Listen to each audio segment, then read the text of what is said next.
Hello and welcome. Today we're going to be talking about how to start a career in digital marketing. For that, we have an industry expert, as we always do here on the Caslogy Digital Marketing Podcast. So without any further ado, let's introduce them. Strategy, market research, email marketing plan, display ads, PPC, content, social ads, SEO. Welcome to the Caslogy Digital Marketing Podcast. Hello and welcome to Georgia Fitzgerald. Woohoo! Welcome, Georgia. Hi, Kaz. How are you? Yeah, good. Thanks. How are you doing? Brilliant, thank you. Yes, it's a Friday and I've got no complaints. Good stuff. Yeah, so today I'm hoping to bring you in today so you can tell us a bit about how we can start a career in marketing, some of the options people have, and some of the not so obvious options, because sometimes we hear there's only one or two options, but there's a lot more than that. So hopefully we'll get into some of that. Before we do so, I mean, just to give a bit of details on yourself. You're with the Juice Academy, and we've known each other quite a few years now, haven't we? I think I've had the pleasure of being your industry expert speaker to come in and speak to your apprentices, and it's been quite a rewarding time. Yeah, and I think you've done quite well personally when you've been at the Juice Academy for a while. And obviously, for those who don't know, the Juice Academy, that's based in central Manchester, and now you're an associate director. Is that right, isn't it? Yeah, they announced my promotion actually when we went into lockdown, and Sandy said, "Oh, we'll still go ahead, and it'll give everyone something, some nice news for once." I think it was literally the week we went into lockdown. So yeah, I was program manager before, and yeah, the Juice Academy has just grown from strength to strength over recent years. Yeah, so okay, what I want to start off talking about is maybe what an apprenticeship is, just to give people information and details. So how would you say an apprenticeship differs from other routes to employment? I mean, there's obviously many different routes, which we'll touch on later, but I suppose maybe gives a bit more details about what is an apprenticeship, how long it lasts, and what makes it different. What's the big deal? Because there's a big buzz about apprenticeships. Everybody's talking about them, and yeah, I suppose it'd be great to get a first-hand knowledge of what they are and how they can help you get a career in digital marketing. Of course. So, I mean, I'll start off by saying, an apprenticeship is the practical work experience along with a qualification. So apprentices in all different types of apprenticeships, they are gaining on the job and off the job training, basically. So they've got that structured learning from a training provider that's underlying their practical on the job full-time work experience as well. I think the way that the apprenticeships really differ to other routes, certainly people who decide to do an apprenticeship, they really seem to put their all into it, because I think it's not the conventional route in terms of, most people at least are sort of shown the route of university, and then others that are either they've completed a degree and then come to do an apprenticeship, or they're just looking for a change in career in their 20s or even above. Choosing to do an apprenticeship again isn't the normal route. So I feel like they really want to prove themselves to themselves, but also to the employer and the friends and family. I've chosen this for the right reasons, and they really hit the ground running, and that enthusiasm and determination really comes through from the apprentices. Okay, so I've been looking at it from a digital marketing background. So when you said there's I suppose like a hybrid of both, they've got the experience and they've got the education. What does that look like in a week? Like for me as an employer, or I suppose as the person as the apprentice, what would an average week or month look like? So there's such a thing for all apprenticeships across the board called 20% off the job training. So the apprentice has to be in a full-time role, the standard 37.5 hours a week, but 20% of that time they have to be in training and learning something new. So that's like a day a week, basically. So in a standard week, the apprenticeship will, for an apprentice, and obviously for the business that is employing the apprentice, they'll be working like 4 days on the job like any other normal employee, obviously at a more junior level because they're learning. But then the 5th day will be spent in training, and that can look different from apprenticeship provider to apprenticeship provider. The way that the Juice Academy run it is we have a face-to-face like classroom session that's in part of our sister company, Tangerine Communications. It's actually in Tangerine, so the academy's on the ground floor there, And all of our tutors are current industry professionals. So they stop what they're doing working on these amazing clients, come down into the academy where you've been many times before, Kaz, around the lovely canals. This is beautiful. That's basically, so when I used to come in on a Friday, they're in all day, obviously being educated for that 20% on the Friday. And then as part of that Friday, you have like the industry speaker come in. And like you say, in addition to that, you get the luxury of overlooking is it Castlefield Locks? Yes, well, it's Castlefield Bowl just across the canal there. Yes, that's right. Yeah, so it's a lovely area when it's sunny. So obviously, you can't believe you're in Manchester city centre, because it's almost like a quaint, quiet part of it, and literally like 100 yards up the road, you're literally on Deansgate, the busiest street in Manchester. So it's exactly that. It's a nice little sort of tucked away place, but you're still in the middle of it, so it's great for accessibility. But yeah, it's a lovely spot. And so just as you said, one day a week, it's a full day of training. So they get different speakers that come in throughout the day and deliver the training, and then the other 4 days a week they're at their employers and working on the job. So be very open about it. How does it work in terms of salary for the apprenticeship? Because I'm old enough to remember years ago we used to have this thing called the YTS scheme, like youth training schemes, and I'm talking probably 80s. Is this like an updated version of that, or does the person get paid? Do you pay them? Does the government pay them? Does the employer pay them? Do they get paid for the education? Just how does the pay work, and how long does it last, basically? So all apprenticeships are different in terms of either level or time or funding from the government. So to talk specifically about the content creator level 3 is what the Juice Academy deliver. We specialise in that because that's what Tangerine, and that's what they deliver to their clients, basically, social media content and digital content. So it's 13 to 15 months for our apprenticeship. And we get government funding, as do all apprenticeships, and that covers the training and qualification. So it is different for slightly different. If you're a bigger organisation, they will know themselves that they're levy payers. So that is a different sort of kettle of fish. But to talk about the SME, the government will fund the training and qualification either 95% or 100%, depending on the age of the apprentice. So for example, with ours, the most an employer would have to pay towards the training is £500. And that's if they go for an apprentice slightly above. So okay, so the SME or the employer, is that all they pay, or do they pay the person's wage as well?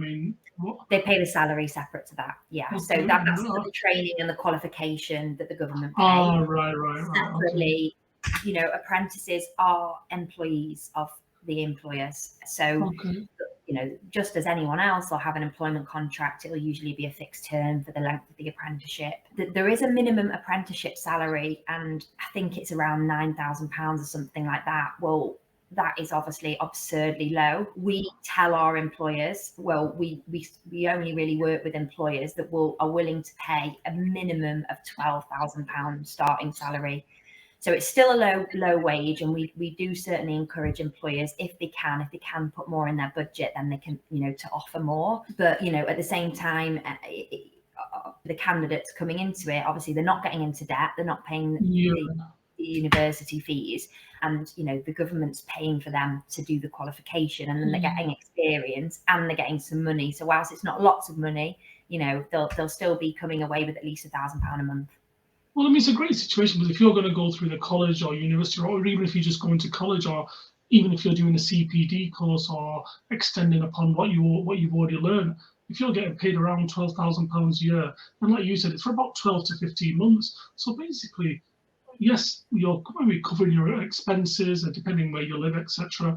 But you're almost sacrificing about a year or year and a half of your life doing this, gaining the qualifications, and once you finish that, then you're ready. Well, not ready for the real world. What happens from your experience, do the employers keep them on and give them a job, or do they say thanks very much and they can move on? How does that? I suppose I'm speaking on behalf of potential apprentices out there. What happens to them in that post-apprenticeship period? Well, it's also good for the employers to know, because our rates show it all. 95% of our employers offer a permanent role to the apprentices, and it's really, really successful. Wow. And, you know, that's great for apprentices is because they, you know, they've got a very, very high chance of getting that secure job at the end. And it's also good for employers is because they've invested in this apprentice over the past 13 to 15 months, you know, and whilst it's you know, a cost effective way, they've still put the time in. It's, you know, considering that time. And, you know, before a year in, the apprentice will become a very integral part of your marketing team. And so we don't want to lose them. You know, any who don't get offered a permanent role because maybe there's just not that permanent role available, something might change in the business, we support those apprentices into the industry. So yeah. But that's more like 5%. From what you've said there, for every 100 apprentices, 95 will probably get a job with the company they were working with. And that makes sense because if I'm taking on an apprentice, I'm training them, I'm showing them, I'm probably going above and beyond because they're a part of my team and I want to make sure they do a great job. The last thing I'd want to do is after 12 or 15 months say to me, all right, cheers, Kaz, see you later. I want to keep hold of them. So rather than going out onto the open market and employing just a person you would do through the recruitment process, I've invested nearly a year and a half into this person. It only makes sense for me to give them a job and pay them what they're worth, or basically fill one of the vacancies. Absolutely. And we all know that not just in the marketing industry, but particularly sort of, you know, covering like digital and creative industry, that recruitment and retention is quite difficult. You know, at the moment, it's probably the most difficult it's been in years, really. And so when you're taking on an apprentice, you know that at least you've got them for the time of the apprenticeship, because people, I saw a stat the other day about, I think it was on millennials actually, not on Gen Z. So it would be interesting to see what it was like for Gen Z. But it was saying 91% of millennials changed jobs within 2 years. Like, so they just regularly, you know, and I know lots of people that, they want 1 year in a job and then move on. The apprentice, you're going to keep them, and some apprenticeships are longer, are 2 years, or even the degree apprenticeships are 4 years. So obviously the length of time that their apprenticeship is, you're at least keeping them for that. And then statistics show that apprentices are very loyal, providing you've given them the right environment and you've given them those progression routes and you've been a supportive employer. They feel more loyal to you because of the fact that you've given them that opportunity and you've given them that space to grow. And, you know, in Tangerine, we have graduated apprentices that have been with the agency for 8 years now. And that's not just one, but there's 2 of them. So they're tutors in the academy now, and they started their apprenticeship. So almost full circle for them. Yeah. Exactly. Okay, so I mean, moving on to that, and so I suppose a controversial question, related though, but there's a bit of a myth out there, isn't it, to say if you want to get into high level marketing, or if you want to get into marketing, the only way to do that is through a university education. I mean, what would you say to that question? Well, first of all, you know, I never like to say to either candidates don't go to uni, or to employers, you know, you don't need a uni degree. It is different for everyone personally and for businesses. But I think the whole, you know, must be degree educated on the job application is quite outdated now. You know, yes, obviously you're gonna learn a certain amount of sort of theory and strategy and all that kind of stuff at university. You're also going to learn transferable skills. Obviously, if you've committed to doing a degree, you know, that does show something about somebody. But, you know, talking about digital and social media, it changes so quickly, as we know, that by the time it's printed in the digital marketing textbook, it's often out of date. Obviously the long-standing theories are still going to be the same, but so yeah, I think that's sort of my take on it. And I know a lot of employers that are valuing, you know, not necessarily just apprenticeships, but that practical experience for even with juniors over a 3-year degree where they've not had any practical exposure. And funnily enough, Kaz, what we've started to see quite a lot more in recent years is people have gone to university and started either a marketing degree or a digital marketing degree, and they've dropped out after 6 months to a year. I mean, one of them only made it through 1 lecture. They dropped out and then applied to our apprenticeship.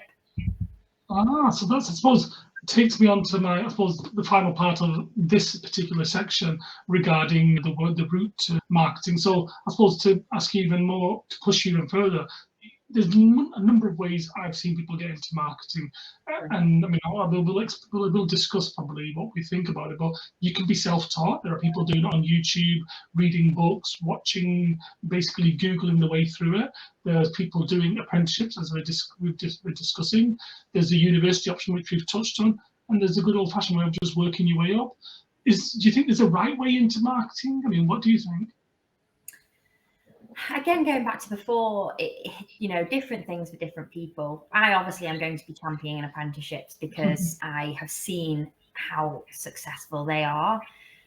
Juice Academy has been going for 10 years next year, so nearly 10 years, and we've worked with over 500 apprentices. And for me to see where these people have got to in their careers now, some of them with their own businesses, many of them, at manager or director level. And it's so successful, the program, and not just what happens during the program, the main thing being after and what kind of roles they get into. I think going to the self-taught side of things, obviously there is a place for that, and it certainly shows people are passionate and really self-starters. We get a lot of people applying to our program who are self-taught. And actually, we still welcome them onto the program, because although we have to make sure that people aren't too skilled, because they've got to be eligible for the level 3 apprenticeship. But with self-teaching, yes, you can sort of like read or listen to as many things as possible. But again, you're not getting that practical application. And so that's the most important thing. There might have been things that you've read or you've listened to, you've heard, but it's getting that experience on the job and seeing things that do work, seeing things that don't work, and having somebody to mentor you through that process. Working your way up, yeah, absolutely, but at the end of the day, a lot of employers aren't prepared to give somebody a chance who has got no experience or no qualification and just sort of bring them on. It does happen, but again, they've got to do some things. That's why it's great to start as an apprenticeship, because they don't need the skills or experience, and they don't need any qualifications. They need the right attitude, that willingness to learn, enthusiasm, but they get the structured training with the training provider, so as well as that on the job. So that's why it does work so well. But there are also lots of more and more different courses and skills programs popping up over Greater Manchester, which is definitely worth mentioning. A lot of it in response to sort of getting unemployed young people into the workplace, but also on the other side of things, in response to the digital skills gap. There's lots of these sort of like level 2 digital skills boot camps that are bringing people in and going through like kind of a 12-week fast track course and then trying to get them into work. So that's also another really good option for employers to look at. Okay, yeah, no, it's really good that you touched on that. And I think I always like to see, I suppose as a marketer, you want to see what the end result is. It's always great to be involved in the creativity, doing the things, but at the end of the day, it's about the bottom line, is what you're doing, getting results. I've been involved in marketing my whole life, and I went through the university route, but I still find myself, like you said, topping up. For me, the fundamentals of marketing won't change. The fundamentals are there, they're like the foundations of a house. But I suppose what the house is built on, the house itself, that will change. Very early days, you were just looking at newspapers and television and radio. Now we have social media advertising. We have so many different types of advertising, and it's always going to change. We'll probably be advertising in the metaverse in the future. I mean, we don't know. It's always changing. So I find that you need almost to top up your skills, but you still need that level, and that's why I suppose I enjoyed coming in to speak to the Juice Academy candidates, because an apprenticeship gives them both. It's giving them the theory, and it's also giving them the practice. And as an employer, you want the person to have both. And I think, I have like affiliations to memberships of like the Chartered Institute of Marketing, and I see a lot of apprentices, they go on to top up their qualifications. And I suppose it's just good sense. I think any person within the workplace does continued professional development. Absolutely, and I'm glad you sort of made that point as well, Kaz, about that continuous professional development, because another thing that's great for employers to know is that there are different levels of apprenticeships out there, and that they can put their current employee on. So there's some like degree level or senior management level apprenticeships that is going to be continually upskilling that person, and again, they're government funded, so they might have to pay a small contribution towards the course, but largely it's going to be funded by the government. So it's not just about looking about getting like new people in. Obviously, that's one of the great things about apprenticeships, but also you can upskill your own workforce, which is what a lot of people don't realise. Yeah, absolutely. It is a win-win because you're getting it from both sides. And you touched on it earlier, and I was going to mention it. People I spoke to the Juice Academy, and obviously I'll always connect with them on LinkedIn afterwards, answering their questions, and maybe after the session they'll message me just to ask a certain thing about routes to market. But now I'm seeing those same people 4, 5, 6 years later, or even 3 years later, and they've really advanced their careers. So starting off as a digital marketing executive or a social media executive, now they're account managers, they're digital marketing managers, they're working with some of literally the biggest companies, not only in Manchester, but in the country. And you're like, wow, and you're just like so pleased to see them do so well. And you think, I feel like I had a part in their career, maybe them pearls of wisdom I shared, or maybe that moment of inspiration, you think. And you see them getting along and really enjoying it. And it shows you that the apprenticeship system does work. It's not a case of you do your apprenticeship, you get a job, and that's it. You get a job and you progress up that ladder as fast as you, or not as fast as you can, but as fast as you want to, because you've got to want to do it. And if you're prepared to put in the effort, it just shows that you can go to some very senior positions within marketing. Yeah, absolutely. I think just a few things there about that. First of all, with the apprenticeships, and especially like the level 3 apprenticeships, so like I mentioned before, ours is specifically focused to content marketing. So it's a content creator, level 3. They're still quite broad. So the apprentices coming in, they're learning all about the planning and audience insights and research and data and developing the content, through to obviously creation, which, some might gravitate more towards the written content, some the visual, and then right the way through to analytics and evaluation. So with the apprentices going in and getting exposure to all of that, they, by the time they come towards the end of their apprenticeship, they might have ended up gravitating towards a particular topic or area. And so it just reminded me, as you were saying, about some of the success stories that you've seen. Just an example is with one of our graduated apprentices. He went down the more design route, so graphic design and editing, and he worked his way up. So it was 5 years ago now. He's only 23, and he did his apprenticeship when he was 17, and he's now a senior designer at Vodafone, working in London. Wow, that's so yeah, fantastic. amazing. And that really is one of many. He just popped in my head then. But they can specialize or stay more broad, like a social media manager or that type of thing. So it just gives them a great opportunity at the start of the career to learn lots of different stuff, and then they can end up specializing. Yeah, and I agree with you, because you mentioned boot camps earlier, and we do a bit of training for people who want to get into digital marketing, and during the boot camp we'll go through all the areas of digital marketing, so email, social media, SEO, PPC, etc. We'll go through it all, and I'll say to them during this course, they're usually about like 8 or 12-week courses, but I'll say to them that, remember, no one can be an expert on the whole of digital marketing. It's just too big. And I said to them, I don't call myself an expert on digital marketing because it's just too big. I suppose we follow that T model. You want people to basically know about digital marketing. So if I'm having a conversation about email marketing, SEO, PPC, social ads, whatever, you need to be able to have that conversation and understand what it is.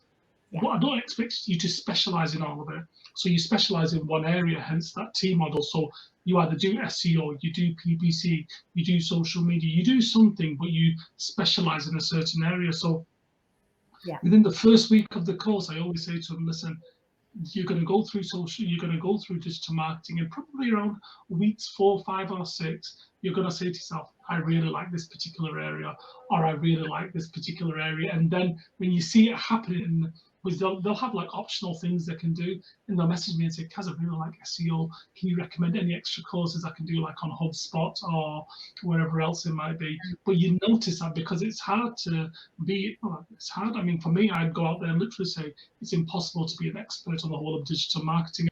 Absolutely, yeah. I mean, like if I'm thinking about Tangerine and the different like departments, I suppose that they have, they have a full team that specializes in like the data insights and analytics. So they don't come up with the ideas or create the marketing assets or anything like that, but they're there solely to look at the data and the insights and work out what did work with a campaign and what didn't work with a campaign. Exactly. So it's such a huge, exciting industry, isn't it? And there's just so many different roles that people can get into. But yeah, like you said, having that foundation knowledge, that's what we're there to do, to make sure that they do have that foundation knowledge, and then they can, obviously go on to specialize.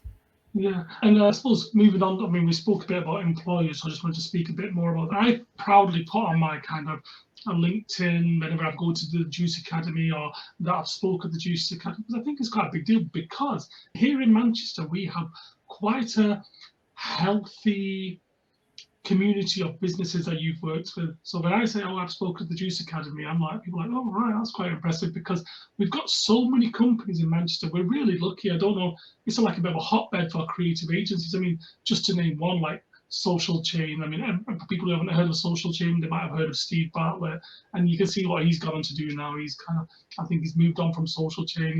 He's someone on Dragon's Den and stuff. But the Juice Academy have been associated with companies like that. So when I'm talking to your apprentices and they say, yeah, Kaz, I'm working with this company or that company, and I'm like, wow, this is really impressive. And it makes me think it's nice to be associated with that. So, I mean, do you think we are lucky here in Manchester, or am I just too Manchester centric and blowing our trumpet louder than it should be? I mean, what do you think? No, I don't think you are at all. I totally agree. And I wouldn't put like a number of how many years. Over the years, it's been becoming more and more of like a creative and digital hub. And Andy Burnham's always said that is like where we want Manchester to be, rivaling London. In a way, there's almost more opportunity in Manchester because we are growing, and in terms of for candidates to find roles and for employers to build their clients and build that network, because we're kind of small enough to really have like a nice network around Manchester, but still big enough that there's enough opportunities. It's that sort of thing, really. So yeah, I mean, we've worked with many of the creative agencies over the years. Obviously, I think one of the key things of why we had such a good network to start with, even when the Juice Academy was born in 2013, is because we're part of Tangerine, and Sandy Lindsay, who founded Tangerine, built an amazing network herself, as well as an amazing company over the past 20 years. So then when the Juice Academy came on the shoulders of Tangerine, so, everyone had that level of appreciation for it and just wanted to be involved. When the Juice Academy popped up, nothing around was like that. It's like, a social media apprenticeship as part of a marketing agency. It was really, really innovative. And it's still not like that's been replicated loads and loads. So we're still really ahead of the game in the area, really. We've worked with over 400 different companies around Greater Manchester now, and surrounding areas as well. Yeah. Okay, just on that, so is it just big companies? Can small companies get involved? How do the small companies reach out to you? How do the big companies reach out to you? How do you decide what job? I mean, if there's a small company out there, can they approach you? How does that work for them? Yeah, absolutely. People always say, what type of employers do you look to work with? And it's one of those that we there's not a particular type, to be honest. Obviously, the creative and digital agencies, they get it a lot more because it's what they do. But we work with, I'd probably go as far as to say now at this point, 50-50, whether there'll be agencies or in-house. And to answer your question about size, we work with micro companies, and then we work with really large companies. So again, it doesn't need to be a particular size, doesn't need to be in a particular industry or sector. The key thing is having the support for an apprentice, it can't be a really small company that's just thinking, oh, we're too busy, we need someone to look after our social media, and then sort of bring someone in and expect them to just solely sort of focus on that and crack on with it.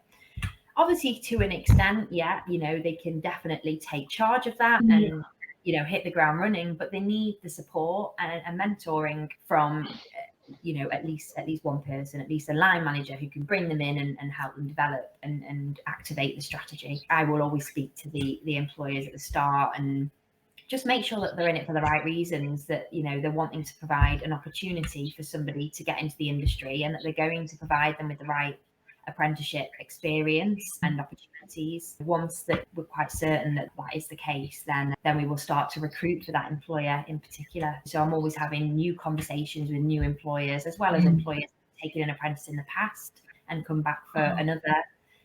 And what's been brilliant to see over the past few years is graduated apprentices coming back as line managers and taking an apprentice of their own.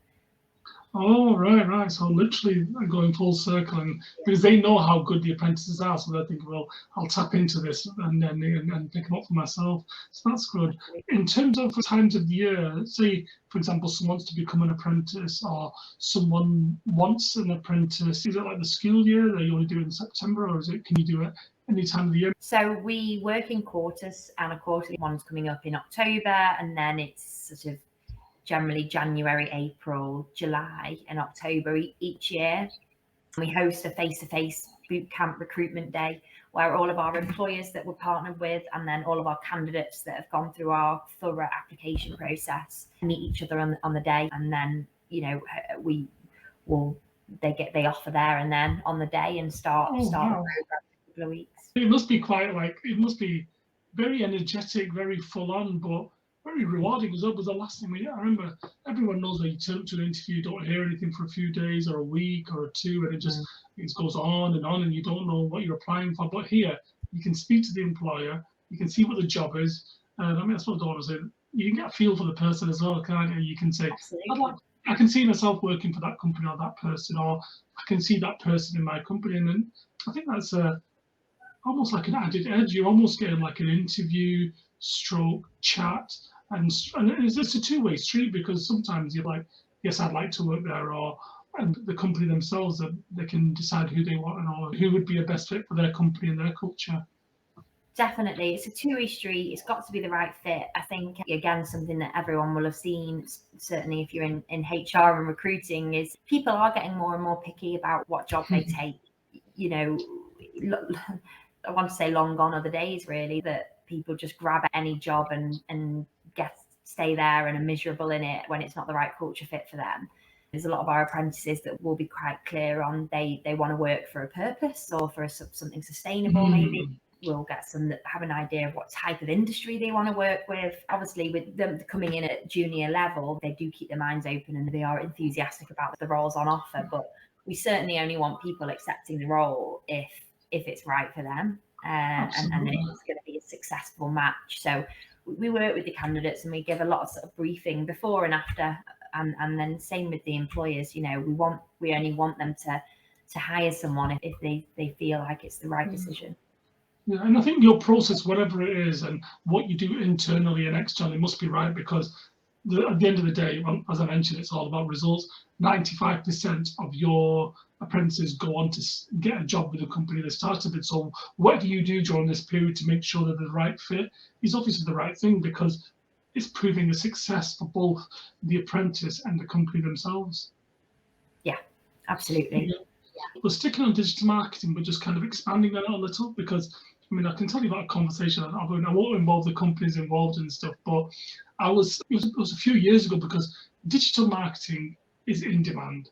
Whichever way you slice, whether the government's upskilling people, whether it's companies who are realizing the need to have upskilled a few years ago, it is in demand. So if you're involved in digital marketing, I don't want to say you're guaranteed a job, but there's a good chance your skills will be required by someone.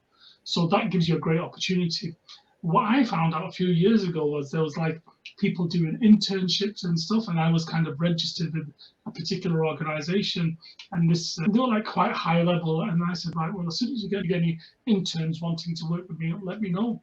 And the internships at the time, I think they were unpaid, but it was only like for a certain period of time, because it was helpful to the person, because they were getting the experience, the company was getting a member of staff who were quite relatively well educated, so it was like win-win. And then they said to me, Kaz, to be honest with you, at the moment, the interns are actually getting paid. And I said, well, hang on, I thought you just said you don't have to pay the interns. They said, you don't, but the demand is that high. The employers are paying them just to stay with them because they have got so many options. And then it was like, I mean, I'm talking about maybe 5-6 years ago. I mean, the penny didn't quite drop because I've always been involved in marketing, but I was like, wow, things have changed. There's some things going on in this industry. And when you have those moments, you think, I'm in an industry which is in high demand, and you realize it early on because you're involved, because you're in the grassroots. But fast forward 6 years where we are now, look at it. Everybody needs a digital marketer. Whether you own the local takeaway, whether you're working in a business, you need to market your business. And the great thing about digital marketing is you can track it. You know how successful or unsuccessful the campaign's been. But yeah, that was a real eye-opener for me when I realized that even people who wouldn't usually get paid and are doing it just for the experience, they have the choice. So if they have a choice, it's going back to what you said, that's why it's so important to look after your staff, make sure they stay with you, because the last thing you want to do is go through the whole recruitment cycle, interview, check, train, and everything that's involved in that process. So hence maybe why you get some companies giving not benefits that you wouldn't normally get, what you might have not got 10 or 15 years ago, because people get some really good benefits these days, don't they, in terms of the companies wanting to retain the members of staff. Absolutely, yeah. It's it's really important.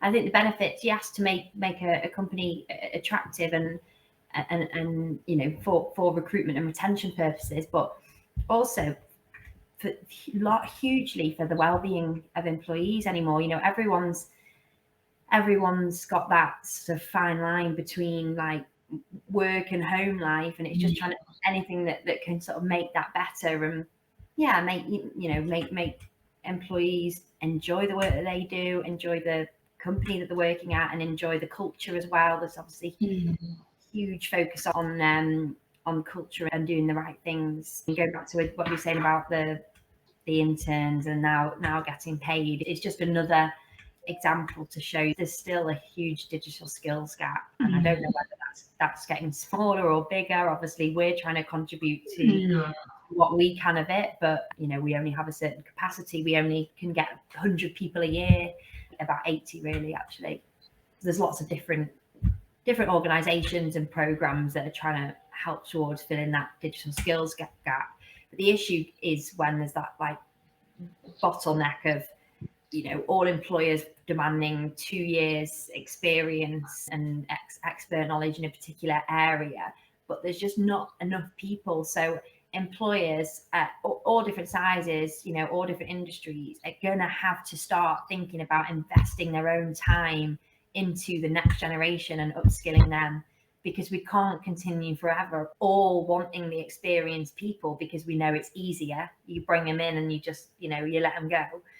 We can't continue to do that because it's almost at a crisis point now that, there is not enough people to fill the roles. And obviously I'm not talking about even the marketing side of things. Other digital aspects are potentially even worse of a skills gap. So yeah, I just feel like, more and more businesses really need to have their fair share in contributing to that and filling the skills gap and bringing in the next generation of juniors and doing their part to upskill them, and looking after those employees in the right way will make sure that you retain them. I suppose in summary, if you've got the right skills and you're in demand, well, then you have a great option, because you have a choice, don't you? Because if there is a skills gap, the best people will get plucked up, and then I suppose the best people have the best choices. Time for running away from us a little bit, and I know you're a very busy person. What have you got planned for the rest of the autumn and the winter of 2022?